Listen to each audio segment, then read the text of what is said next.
ఎందుకంటే ఇంత కేసీఆర్ గారి నాయకత్వంలో మా పార్టీ కొనసాగుతూ ఉన్నది.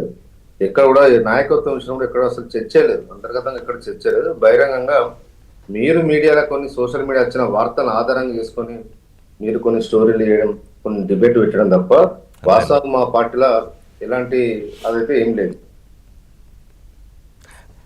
ఇప్పుడు కాదు కవిత అన్న మాటలు, వారు అన్న మాటలు ఏంటంటే మీడియా సందర్భంగా మనం భౌగోళిక తెలంగాణ అయితే సాధించుకోగలిగాం కానీ సామాజిక తెలంగాణ సాధించుకోలేకపోయాం అన్నారు.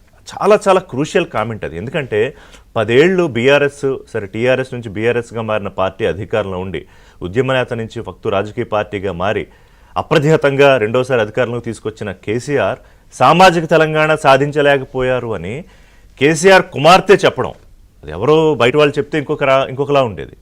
మరి ఇప్పుడు సామాజిక తెలంగాణ కేసీఆర్ గారు చేయలేదని చెప్పి ఎక్కడ మాట్లాడలేదు. అసలు సామాజికంగా బడుగు బలహీన వర్గాలకు చాలా మందికి అవకాశం ఇచ్చి ఒక రిప్రజెంటేషన్ ఇచ్చి పార్లమెంట్ లో కానీ అసెంబ్లీ కానీ మామూలు వ్యక్తులకు అసాధారణంగా దూరంగా ఉన్న అట్టడి వర్గం ఉన్న ప్రజలకు ఇలా అవకాశం ఇచ్చి రాజకీయంగా ముందుకు తీసుకెళ్లిన నాయకుడు కేసీఆర్ గారు. అది ఎవరు కాదలేని సత్యం. కానీ ఇంకా ప్రపోర్షనేట్ పెరగాల్సిన అవసరం ఉందనే అంశంలో మాత్రమే ఇవాళ కవిత గారు మాట్లాడారు. ఇవాళ ఆమె జర్నీ మనం చూసుకుంటా కూడా ఎన్నో అనేకమైన ఒక సోషల్ ఇష్యూస్ మీద రెగ్యులర్ గా మాట్లాడుతున్నది. అది మాట్లాడడం తప్ప చెప్పండి? అది తప్పు కాదు, ఆవిడ మాట్లాడుతున్నారు.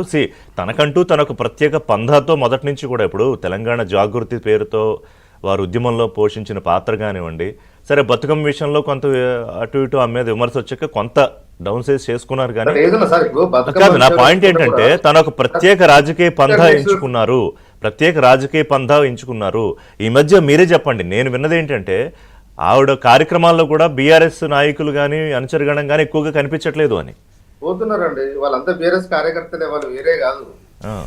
వాళ్ళు కూడా బీఆర్ఎస్ కార్యకర్తలే. బీఆర్ఎస్ పార్టీ తరఫునే బీఆర్ఎస్ పార్టీ కార్యకర్తలు అందరూ పార్టిసిపేట్ చేస్తున్నారు, ప్రత్యేకంగా కాదు కదా. సో ఏం లేదంటారు అయితే? మా పార్టీ అసలు అంతర్గతంగా ఏం లేదని అందరూ కేసీఆర్ గారి నాయకత్వాన్ని బలపరుస్తూ మరొకసారి కేసీఆర్ గారిని ముఖ్యమంత్రిగా చూడాలని మా పార్టీలో పైనుంచి మొదలుకుంటే కింది వరకు ప్రతి కార్యకర్త కూడా మళ్ళీ కోరుకుంటున్నారు. అనేకమైన వేదికల మీద కేటీఆర్ గారు కూడా చాలా స్పష్టంగా చెప్పారు, మన నాయకుడు కేసీఆర్ గారిని మరొకసారి మన ముఖ్యమంత్రిగా చూడడానికి ప్రతి ఒక్క కార్యకర్త పనిచేయాలని చెప్పి వారు కూడా చెప్పడం జరిగింది. హరీష్ రావు గారు చాలా క్లియర్ గా నిన్న చెప్పారు, గతంలో 100 సార్లు చెప్పారు.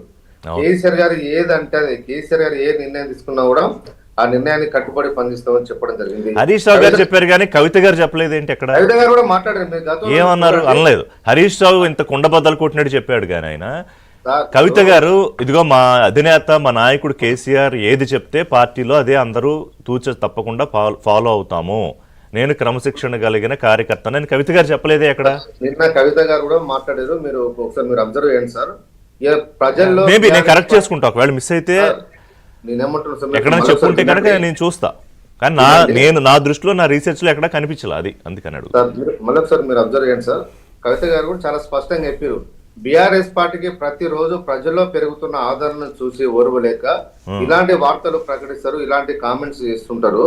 అయినా ఇలాంటి నా మీద ఎన్నో సార్లు వచ్చినాయి, అయినా నేనేం పట్టించుకోలేదు, అవన్నీ పట్టించుకోను, నా పని నేను చేసుకుంటూ పోతా. ఇప్పటికే దాదాపు 40కి పైగా నియోజకవర్గాల్లో నేను పర్యటించిన, ఎక్కడ చూసినా కూడా బీఆర్ఎస్ పార్టీకి ఆదరణ పెరుగుతుంది.